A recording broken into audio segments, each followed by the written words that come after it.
Recognize this sound? If you pop or crack your joints, you probably do. What happens to our joints when we crack them?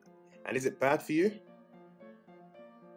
Synovial fluid is this lubricant-like substance that's found between your joints.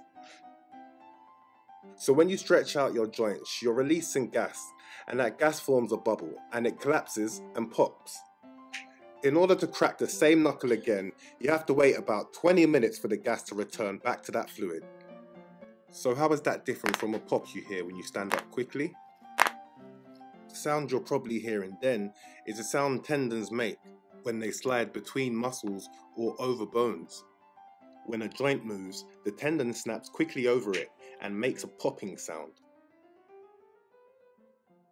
So is the knuckle cracking habit safe? Probably.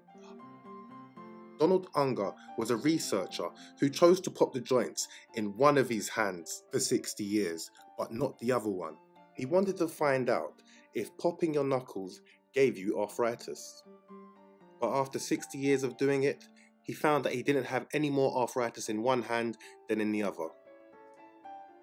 Most medical sources agree with his findings, but there's still a chance that it's not very good for you.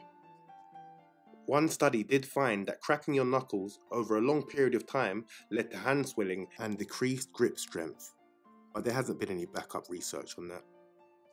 But one thing for sure is that some people just think you shouldn't do it. Do you crack your knuckles?